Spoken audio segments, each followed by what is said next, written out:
Good morning, Jamestown, Tennessee, and welcome to the Jamestown Morning Report.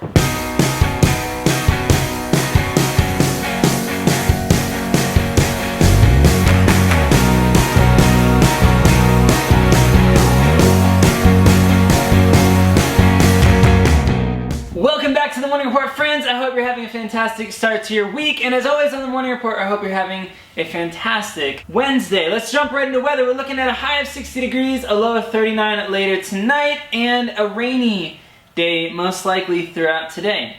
Our random fact of the day: Knoxville, Tennessee has more parking spaces than people. It's a lot of cars. Not as many people. In other news, let's go find out about the Go Big Challenge happening right here around Jamestown, Tennessee. What is going on, guys? I am here with Ranger Mary from Big South Fork National River and Recreation Area, and we are talking about an exciting event going on this year. It is called the Go Big Challenge. Can you tell me a little bit about the Go Big Challenge? Yeah, it's a self-paced event that we have at the park, and visitors can participate in it. They can get a book, and it's kind of like a scavenger hunt, but you don't take anything home with you. Okay. You just collect points throughout the park. You can hike trails, you can ride a bike, you can go on a ranger-led program, and it's a good way to learn the park. Very cool. So, how did the event originate? Like, what was the start of the whole idea of the event? Yeah, so it started in 2016 with the 100th anniversary of the National Park Service. Very cool. We had an event called 100 Miles for 100 Years, where we challenged our visitors to collect 100 miles in the park that year. Wow. And when they did, they received a patch. And we had a big celebration that year at the end in December. And then at the end of that year, we just decided to keep it going the next year. Very cool. So the basic idea is to accomplish 100 miles in the parks. It was the first year, yeah. Okay. But we've kind of let it grow from there. Okay. Yeah. So how has the event changed since 2016 into 2020? So we tried to figure out ways of getting people to go on the same trails again after that first year. So now we have a booklet that you go by, and it has different challenges in there that you can pick and choose from, or you can choose to do them all.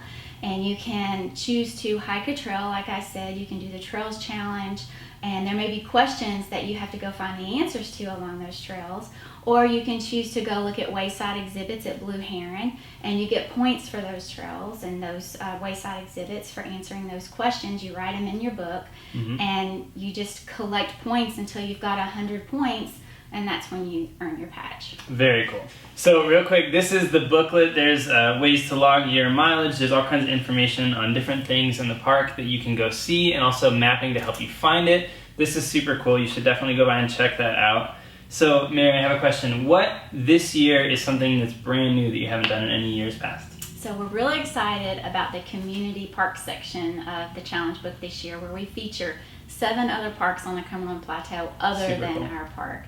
We start in Kentucky with Cumberland Falls State Park and do Daniel Boone National Forest as well. Move down to Pickett State Park and Sergeant Alvin C. York Historic Park. And then we move to the historic rugby community, the Obed Wild and Scenic River, and then the Manhattan Project National Historic Park. And so all 7 of those parks, along with our park, you can earn points by anything that you hike in those parks will count on your 100 points. Not to mention, awesome. There's challenges in each one of those parks that you can earn points for. So that's all part of the scavenger hunt. There's specific challenges to find in these different parks.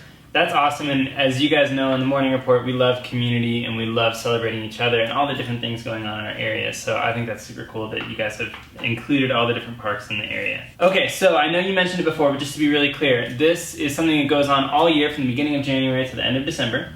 Right. That you can get involved and you can go get your miles, you can stay in the parks, and that counts for points. That's right. And some places that you go eat and stuff like that, right? So on the Ranger Challenge, there's a lot of really cool things that we just pulled in. So you get points for like camping in the campground, swimming in the swimming pool that we have at Bandy Creek, staying at Cherry Creek Lodge. Awesome. 5 points for attending any Ranger-led program that we have in the park. So Mary, tell me a little bit about your Ranger-led hikes.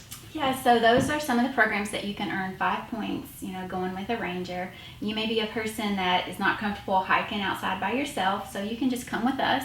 We have a ranger-led healthy hike the first Saturday of every month. Very cool. And you can check our calendar page for more information. So there's just all kinds of ways that any visitor that would come to our park could earn a patch, and the patches are right here, by the way. They're super, super cool patches. Yeah. Also, I think it's the same. Yeah. Super cool. And also, you guys, if you follow the Morning Report for a while, you will have seen when we went down to Cherry Creek with Mr. Greg White, and we did a segment down there. You should definitely go say hey to them when you're down here. Say hi from us. So, Mary, my last question would be, you guys always have a lot going on in the parks. Maybe give us a little sneak peek or teaser of some other events that are coming up. Yeah, so April 25th, we have our Spring Planting and Music Festival. It's always a lot of fun. It's a day filled with music and crafts and just a lot of great things that you really want to come out and check out.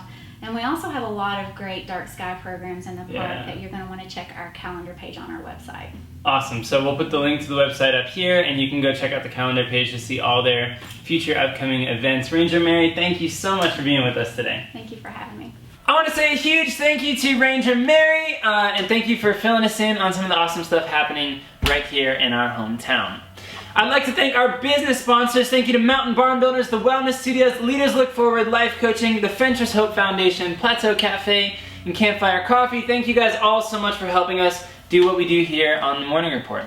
As always, guys, if you enjoyed this show, please help like and share it on social media. It's a big help for us to get the word out and spread the show far and wide. Also, if you have community events you'd like announced in the Morning Report, you can reach out to us at the Jamestown Morning Report at gmail.com. And if you are interested in sponsoring the show personally, you can look us up on patreon.com and look up the Jamestown Morning Report. From Barrett Studios located above downtown Jamestown, Tennessee, I'm your host, Chris Riley, and we'll see you next Wednesday.